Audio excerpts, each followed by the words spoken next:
Generasyon. So ibibigay ko muna sa sunod kong PCGS ng Black Panther chapter. PCGS Mata. Hindi mata ha, mata. Ha? Mata. Mata yun. Mata.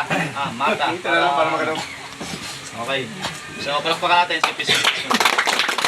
Mga kapatid, ako nga si Felix Mata de la Torre Jr. na isang opisyal dito sa ating kapatiran. At saka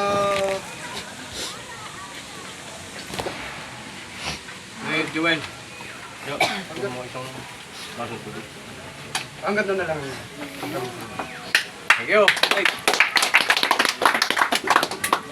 Sumunod, mga kapatid, ay si PCG Sparrow, ang ating CPA, Cluster, Provincial Advisor. Maraming salamat po ulit. Good morning sa inyo lahat, mga kapatid. Silok sila konti. Galit ka! Okay. Ako si Alejandro Hernandez, ng Lapu-Lapu Pers. Ako ay dating sundalo, dating kapgo, dating gwardya.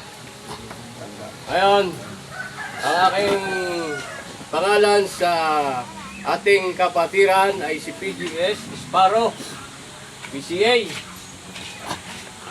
Kaya po, maraming salamat sa inyo at kayo ay nakadalo ulit dito sa aking mga kapatid, mga opisyal at sa bagong aspirante.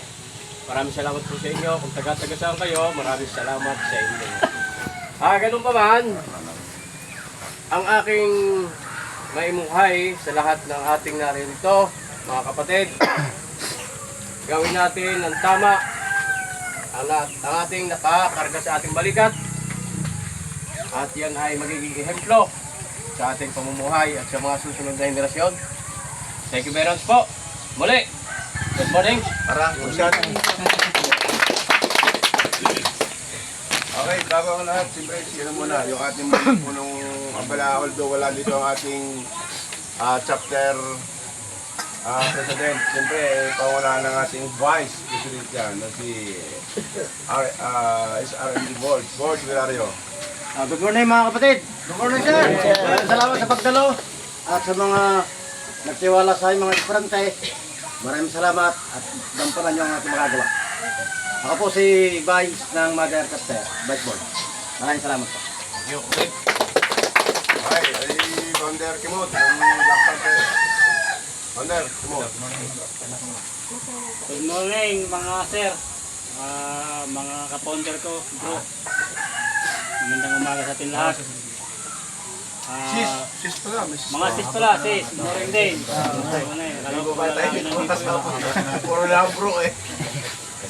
Salamat na nandito kayo ngayon lahat na nakipag-kooperasyon sa ating activity ngayon na acceptance.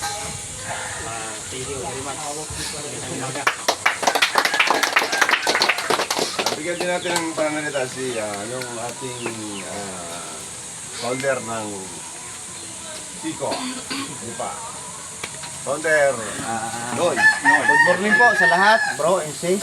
Good morning. Kayong lahat, ay pasensya na po. Ako po ngayon lang po muling nagpakita. Hindi naman ibig sabihin na ako'y nawala. Nandito pa rin ho.